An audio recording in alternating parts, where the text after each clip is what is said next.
Buenas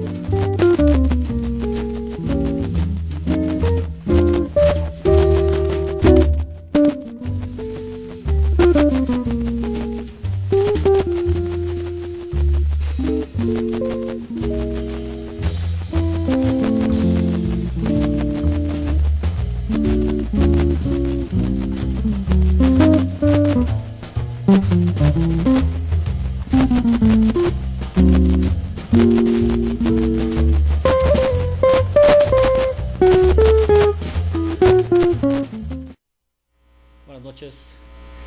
Como decía José Luis, esta es nuestra novena emisión de este programa, Noche de Letras, y por lo tanto novena edición también de esta sección, Una mirada a los libros. Como viene siendo costumbre, para terminar el programa pasado, en este programa presento algunas aportaciones que nos mandan amablemente por diferentes vías. En esta ocasión nuevamente Alejandro Elizondo nos hace unas observaciones que me parecen muy atinadas y muy interesantes de comentarles. La primera la extrajo él, me imagino que de las memorias de la esposa de Fyodor Dostoyevsky. Como recordarán, el programa pasado vimos Crimen y Castigo de Dostoyevsky.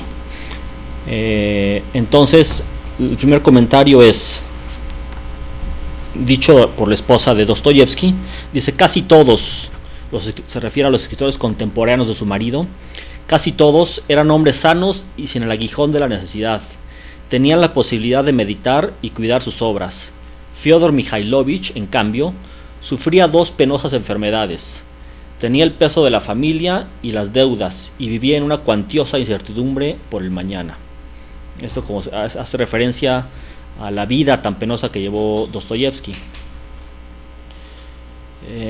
Olvidé mencionar algunos de los escritores en los que ha influido el gran Dostoyevsky, y aquí me apunta uno, Alejandro, que me parece muy atinado. Dice él que la obra de Dostoyevsky ha influido, entre otros, a escritores como Hermann Hesse.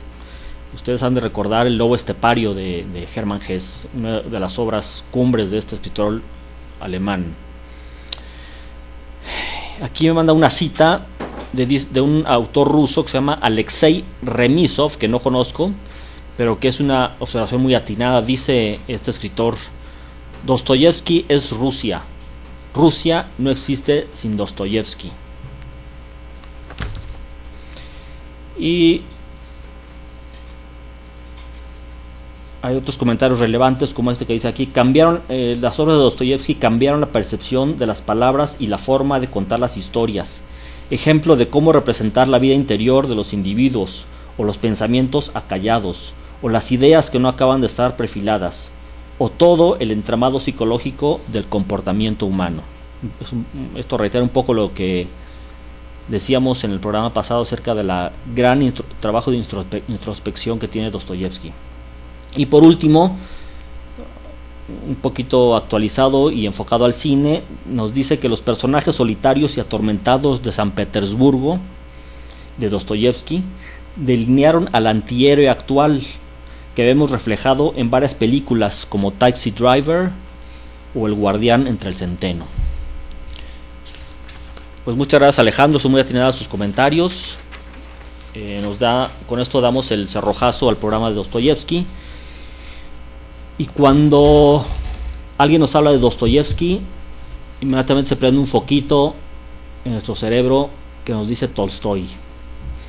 ¿Y por qué Dostoyevsky y Tolstoy? Creo que son de los máximos representantes de las letras rusas. Tienen varias coincidencias, como por ejemplo el ser contemporáneos, aunque nunca se conocieron. Son contemporáneos,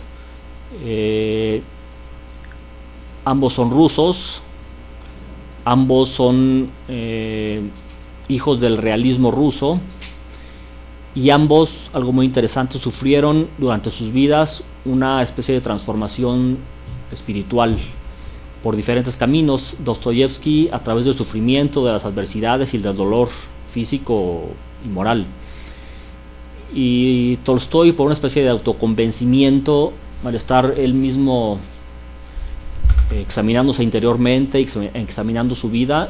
Poco a poco fue, y ahorita lo vamos a ver un poquito a detalle, transformando su espiritualidad. Dostoyevsky nació en 1821, Tolstoy nace en 1828.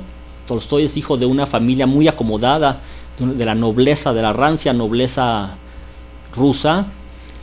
Nace en una población, en una finca, en Yasnaya Poliana, se llama así, en la región de Tula, Tula igual que aquí, que Hidalgo, Tula, pero en Rusia. Muere en 1910 y, como dijimos, nace en 1828, vive 82 años León Tolstoy, el conde Lev Nikolayevich Tolstoy. Tolstoy lleva una vida disipada de joven, una vida licenciosa, de juergas, de constantes conquistas, de alcohol, en fin, siendo hijo de una familia acaudalada, pues se dedica en su juventud al dispendio y a la juerga. Posteriormente, un poco para empezar a sentarse en la vida, su hermano lo invita a participar en la campaña de la guerra de Crimea. Ahí empieza a escribir él, en la soledad de las campañas, bajo las estrellas, ahí en el campo, en las misiones, empieza a escribir, y ahí toma la decisión de dedicarse a escribir durante toda su vida. Se casa León Tolstoy con Sofía, se casa como a los 34 años de edad más o menos. Tienen 13 hijos.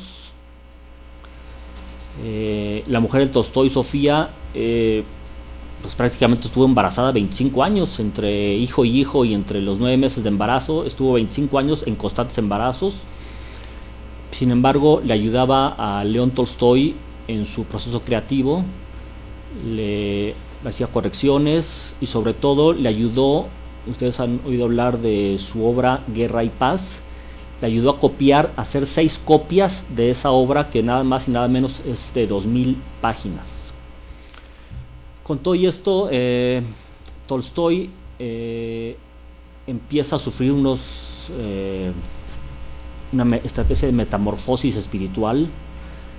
No encuentra la felicidad de él en la familia, en sus comodidades de aristócrata. Es más, empieza a jurar de esa vida burguesa, de esa vida de aristócrata, y ve en el campo y en sus campesinos la forma de integrarse un poco más hacia el mundo. Entonces él abandona esa vida de comodidades y de plano se mete a ser uno más de sus campesinos. Vive con ellos, trabaja con ellos todo el día, les ayuda, toma el oficio de zapatero, ahí de todo el pueblito de Mujiks, digamos. Los Mujiks son los campesinos rusos. Es el zapatero, el del pueblo, viste de una manera muy descuidada, nada aristocrática, viste como cualquier otro campesino.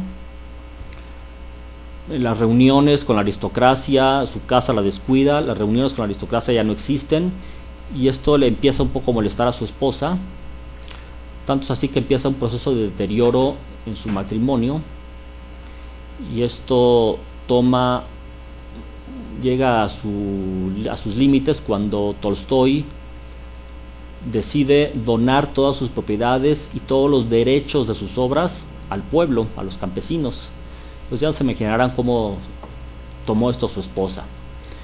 Entonces su esposa ya entra en un periodo de histeria, un periodo de sabotaje hacia Tolstoy, lo espía todo el día, en fin, se vuelve un infierno la convivencia en la casa de Tolstoy, hasta que por fin Tolstoy fue un hombre muy congruente con él mismo.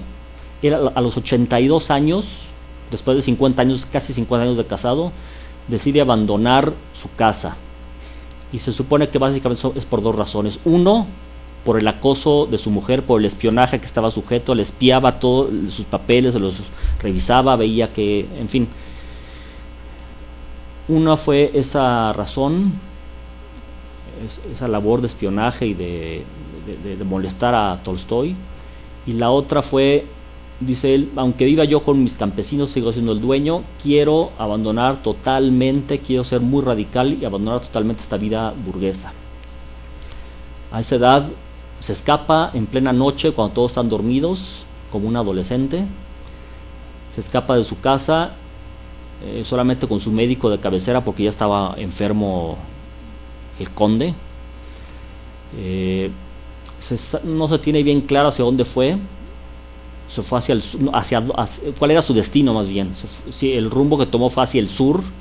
Él vivía a 165 kilómetros de Moscú, hacia el sur, y toma un tren más hacia el sur hasta llegar a una población que se llama Astapovo, donde ahí ya muy enfermo el doctor detiene el tren y lo instalan en la cabañita del que cuida los trenes, y ahí muere Tolstói un 7 de noviembre de 1910. Esto es exactamente 13, para irnos ubicando un poquito en el tiempo, porque las fechas luego en esa inmensidad del tiempo no las conectamos bien, y dicen 1910, bueno, o 1828, está bien. 1910, 13 días exactamente antes de que comience la Revolución Mexicana. Bueno, pero entonces para comentar un poquito del marco histórico de Tolstói, aparte de la Revolución Mexicana, son 7 años antes de la Revolución Rusa. Dentro de ese marco histórico podríamos comentar que a Tolstói le tocó estar bajo el gobierno de 4 zares. Le tocó todavía la época zarista. Alejandro I, que fue un zar represivo, como lo comentamos en el programa pasado. Luego vino otro zar, Nicolás I, me parece, que es el que les da la libertad a los siervos. Luego viene Alejandro II. Déjenme checar, porque como todos son Alejandros y Nicoláses. Alejandro III, que solo estuvo 3 años, fue un gobierno conservador, un gobierno discreto. Y luego, y esta es la antesala del fin del zarismo. Él le hereda el gobierno a su hijo, Nicolás II, que muchos sabemos del fin trágico de él y de su familia. Y aquí terminan los zares. Dentro del marco histórico también podríamos comentar que en esa época hay ideas muy importantes que tal vez influyeron un poco la obra y la vida de Tolstói. En 1848 se publica el Manifiesto Comunista y hay una serie de revueltas en Europa. 20 años después aproximadamente se publica El Capital. Tolstói entonces tenía unos 40 años. Se publica El Capital, y en 1869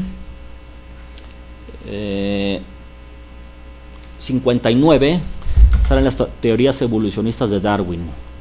Todas estas son ideas muy importantes que causaron mucha impresión en su época. Rusia, por otra parte, siempre ha estado un poco apartado de Europa, o muy apartada de Europa. Es más, ellos no se consideran europeos, ellos dicen: nosotros somos rusos, nosotros somos eslavos. Y vivían apartados de las ideas y del ritmo de progreso de Occidente, de la Europa occidental. Tan es así que era un país muy atrasado. Parecía casi un país de la época medieval, con grandes feudos, donde casi toda la gente vivía de la tierra, donde casi toda la gente eran esclavos de los grandes terratenientes. Y fue hasta la época de Catalina la Grande y de Pedro el Grande que empezaron un poquito a mirar hacia Occidente, y esto fue antes, ¿no? Pero lo que quiero dar a entender es el atraso y la separación es como si fueran viviendo los rusos en otro tiempo y en otra Europa, ¿no? Bueno, esta es la situación, el marco histórico. Vamos a hablar ahora rápidamente, los contemporáneos en la literatura del conde León Nikolaevich Tolstói son pues Dostoyevsky, Gogol, que es la transición entre el romanticismo y el realismo ruso. Antes que él, el padre de las letras rusas modernas, Alexander Pushkin. Estaba también Lermontov, Máximo Gorki y algunos otros. Luego de esta literatura zarista, de aquí nace la literatura soviética, que también tiene otros planteamientos, otro entorno bajo el cual crece y se desarrolla. Dentro de esta literatura, seguramente ustedes conocen a Boris Pasternak, el creador de El Doctor Zhivago, Mikhail Bulgakov, Vasily Grossman y algunos otros que han ganado el premio Nobel de literatura en Rusia. Rusia ha tenido muy buenos escritores.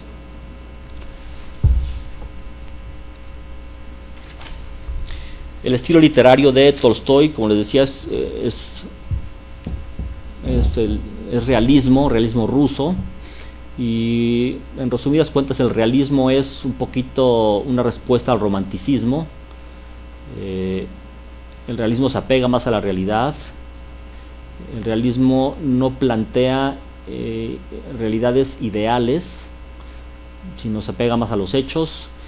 Y algo muy curioso, utilizan mucho, casi todos los autores utilizan como narrador a un narrador externo. O sea, hay muchas novelas donde el propio el narrador es uno de los personajes y él va narrando: vi a fulano, me pasó esto, yo sentí que fulano decía esto. La ventaja del narrador externo, como le dicen, omnisciente, es que él conoce todos los hechos, sabe todo lo que va a pasar, y discrecionalmente él decide si entra en las conciencias de cada uno de sus seres que él ha creado, ¿verdad? Esto le da esa ventaja, y muchos de los narradores realistas utilizan a este tipo de narración. Bien, ahora vamos a entrar ya a la obra directamente. Ana Karenina. Bueno, Tolstoy escribió durante su vida 12 novelas, cerca de 40 cuentos y un sinnúmero de artículos, de columnas, de crónicas, de ensayos, etc. Vamos a ver lo que es Ana Karenina, pero antes, y he omitido mencionar esto en las anteriores secciones, el trabajo del traductor. El trabajo del traductor es muy importante porque no tiene que traducir literalmente una obra, sino que tiene que dar el sentido que el autor original le quiso dar a la obra, ¿verdad? Y esto no es nada fácil, hay que conocer las costumbres rusas en este caso, los giros del idioma, palabras especiales, etc. El trabajo de traducción es muy, muy importante. Y alguien dice por ahí, no hay como leer una obra en tu idioma. Y es cierto, porque uno capta toda la esencia del idioma, los giros literarios, todas las palabras, el caló especial de una región, etc. Entonces el trabajo de traducción es importantísimo para poder disfrutar una novela y entenderla a cabalidad o casi a cabalidad. En este caso, la labor de traducción de este libro de Ana Karenina, de la edición que yo tengo, que me pareció muy, muy bueno, el traductor se llama Víctor Gallego Ballestero, es español, es una persona que se dedica a traducir textos en ruso. Bueno, vamos a ver la obra Ana Karenina, escrita o publicada más bien en 1877, que es cuando Tolstoy tiene casi 50 años y empieza a atravesar por esa gran crisis existencial, esa gran transformación espiritual, donde incluso yo diría que es el primer hippie de la historia. Él vestía como un hippie de esos años, se dejó la barba hasta acá, vivía en un ambiente de fraternidad, de amor y paz, de comer vegetales nada más, no comer carne, no hacer daño a los animales, ser bondadoso con el prójimo. Incluso en su propiedad, donde él vivía, que era muy grande, recibía él mucha gente, llegaba ahí imbuidos por este sentimiento de Tolstoy, de amor, de paz, de fraternidad, etc. Y incluso fundó una doctrina, digamos, que era el tolstoyanismo, que estaba basado en todo esto que les comento. Y pues ahí caían muchas personas a ayudarle en el campo, a vivir en ese clima de fraternidad. Y yo digo que era una especie de festival de Woodstock de aquellos años, nada más que a escala y de manera transitoria. Entonces vamos ahora sí a Ana Karenina. Antes de que se nos acabe el tiempo, porque luego no los alcanzo a leer, si ustedes recuerdan, los que vieron el primer programa, lo que hicimos en el primer programa fue leer los grandes comienzos de grandes libros, comienzos que han pasado a ser parte de la historia, de la literatura, y que mucha gente conocedora los tipifica como grandes comienzos, y se habla mucho de ellos, se comenta mucho de ellos, aunque son 2 líneas, 1 línea, 3 líneas, y uno de ellos es el de Ana Karenina, exactamente, un comienzo del libro muy emblemático, donde Tolstói nos centra rápidamente de lo que va a ser su novela, creo yo. O sea, muchas novelas empiezan situando un personaje, situando una serie de circunstancias, citando un paisaje, metiéndonos en el entorno de alguna manera, pero Tolstói, creo que a partir de esta frase desmadeja 1000 páginas de lo que va a ser su novela. La frase exactamente dice así: todas las familias felices se parecen, las desdichadas lo son cada una a su modo. Y esto, para empezar, habría que reflexionar y ver si es cierto. Todas las familias felices se parecen, las desdichadas lo son cada una a su modo.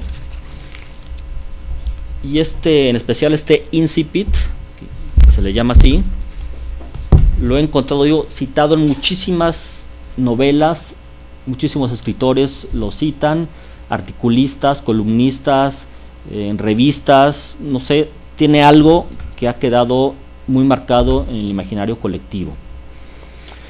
Bueno, la historia es muy extensa, toca muchísimos temas, pero para tratar de abarcarlos vamos a hablar básicamente que se trata de la vida de 3 matrimonios. El primero, y obviamente que da nombre al título del libro, está formado por Ana Karenina, que está casada con Alexei Karenin, un funcionario de muy buen rango en el gobierno, familia acomodada, un señor que le lleva algunos años a Ana Karenina, que es una persona muy bella, que vive cómodamente, sin limitaciones económicas, y además, para colmo, tiene un hijo. O sea, la felicidad parece completa, ¿verdad? Ana Karenina conoce casualmente en una estación ferroviaria, y eso es muy importante. La estación ferroviaria tiene un papel muy importante, aunque aparece esporádicamente durante el libro, pero los ferrocarriles tienen un papel importante. En esta estación, Ana se encuentra casualmente a un oficial del ejército ruso que se apellida Bronsky, y se enamoran. Se enamora él de ella, empiezan a verse a escondidas del marido, obviamente. Se enamoran profundamente ambos, luchan por esta pasión para detenerla porque ella es casada, pero no pueden. Se embaraza Ana y se lo confiesa a su esposo la perdona, pero total, Ana se va con Bronsky. Otro matrimonio es el de la hermana de Ana, Kitty, con su esposo Levin, que es un terrateniente que le va bien en la vida, tiene dinero, no tiene limitaciones económicas, vive con salud, vive con plenitud, igual que su esposa, tiene un matrimonio bien avenido, y también tiene un hijo, y parece que la felicidad está completa. Pero aquí, en este personaje de Levin, Tolstói se retrata. Levin, a pesar de tener todas las ventajas que tiene el mismo Tolstói en la vida real, como que algo le falta, como que busca algo más en la vida, como que no se conforma con las comodidades burguesas, el dinero, las relaciones, la posición social desahogada, etc. Y lo busca a través de la ciencia, de la filosofía, de la religión, hasta que llega en la novela, y así Tolstói llega también a esa conclusión, de que la felicidad está en Dios, en la bondad, en el amor al prójimo, etc. El otro matrimonio está formado por un tremendo personaje que se llama Oblonsky, que es dicharachero, alegre, mujeriego, infiel hasta la pared de enfrente, y que no tiene él pesares de conciencia por esas infidelidades. La mujer lo acepta más o menos así, cuida a sus hijos, y es la mujer abnegada y que acepta o se hace de la vista gorda para vivir con Oblonsky. La mujer es Daria Alexandrova. Sobre estos 3 ejes gira la novela, pero ¿cuáles son las interpretaciones de fondo de la novela. Algunos dicen que es la conformidad de Ana lo que la hace ser infeliz. Ella teniendo dinero, esposo, familia, una posición desahogada, en fin, todo lo que un mundo burgués aspira, no se conforma con eso y busca una aventura o busca el amor. Se dice que Anna Karenina tenía en su matrimonio todo menos amor, pero también se dice que con Bronsky tenía solo amor, y como dicen, no solo de pan vive el hombre. Otra posible interpretación es que no se trata la historia de un adulterio o de un destino truncado por los vaivenes de la vida, por las condiciones que nos plantea la sociedad y las exigencias que nos va poniendo, sino más bien es una especie de fábula de la búsqueda de la felicidad. Entonces pareciera ser el cimiento esto sobre lo que construye Tolstói toda su novela, la búsqueda de la felicidad. Bueno, ¿cuánto nos queda, Karina? Muy bien. Vamos a aprovechar para poner, dice, la fuerza y la riqueza de las descripciones de los diferentes personajes y los ambientes, el retrato inimitable de los caracteres, la penetración psicológica y más que nada, la alta lección moral que se desprende de ella, forman un conjunto de tanta belleza y grandiosidad que se ha dicho que es una de las novelas más grandes y una de las obras de arte más acabadas que nos ha dejado el genio del hombre. Esto está escrito por una persona que se dedica a analizar novelas y creo que no está muy alejado de la realidad. Ahora, para los que no quisieran leer este tabique de 1000 páginas y les interesara la vida de Tolstói, que es creo que muy interesante, hay personas que les da flojera leer los libros de Tolstói, pero que se adentran en su obra, su vida, como ven, es muy interesante. Tiene un librito escrito por él que se llama Confesión, un librito pequeño de 100 y pico de páginas, y les voy a leer un poquito para que nos demos una idea del contenido de este libro de Tolstói. Él lo escribe no hacia el final de su vida, pero ya cuando tiene una vida muy avanzada. Él aquí hace una especie de parábola diciendo que él va en una barca, toda la gente se va en una barca y todos se van hacia donde va la corriente del río. Todos les dan su barca, sus remos, les han dicho cuál es la dirección y todo el mundo se deja llevar hacia la corriente del río. Sin embargo, ese río conduce a la catástrofe, a unos rápidos. Entonces Tolstói se da cuenta y más o menos dice así: en mitad del agua, apretujado entre las barcas y las naves, arrastradas por la corriente, perdí por completo el rumbo y tiré los remos. Todas las personas a mi alrededor, que con júbilo y alborozo eran llevadas río abajo con sus barcas y naves, me aseguraban entre sí que no podía haber otra dirección. Y yo les creí y navegué con ellas, y fui llevado lejos, tan lejos que oí el ruido de los rápidos, en los que ineludiblemente iba a perecer, y vi las barcas que ya se habían hecho añicos en ellos, y volví en mí. Durante largo rato no pude comprender lo que me había pasado. Ante mí no veía más que la perdición hacia la que era arrastrado y a la que temía. En ninguna parte veía salvación y no sabía qué hacer, pero volviendo la vista atrás vi infinidad de barcas que luchaban sin cesar y recordé la orilla, los remos y la dirección, y me puse a remar con todas mis fuerzas hacia atrás, a contracorriente, hacia la orilla. Y aquí la conclusión de esta parábola, digamos, que él cita en su confesión, en este libro, dice: la orilla era Dios, la dirección era la tradición, los remos eran la libertad dada para remar hacia la orilla y unirme con Dios. Así, la fuerza de la vida se restauró en mí y de nuevo empecé a vivir. Como ven, Tolstói era una persona muy religiosa y aún así fue excomulgado por la Iglesia Ortodoxa rusa porque él no aceptaba de entrada algunos dogmas, como por ejemplo el que Jesucristo fuera hijo de Dios. Él aceptaba su doctrina y la veía muy bien, pero no aceptaba esos dogmas de la Iglesia y fue excomulgado. Pues esta es un poquito la vida muy interesante de Tolstói, y la novela de Ana Karenina, que es una novela muy leída y llevada al cine en innumerables ocasiones, al teatro y a todos lados. Con eso concluimos el tema de Ana Karenina. Los invito a que nos hagan aportaciones sobre el tema, preguntas, cuestionamientos, etc. Y por último, ya que estamos en los libros, me tomo 30 segunditos más para decirles que, a los que les interese, que hoy fue dado a conocer el Premio Nobel de Literatura 2017 y recayó en un escritor inglés de origen japonés, Kazuo Ishiguro, uno de sus libros tenemos aquí, Los restos del día.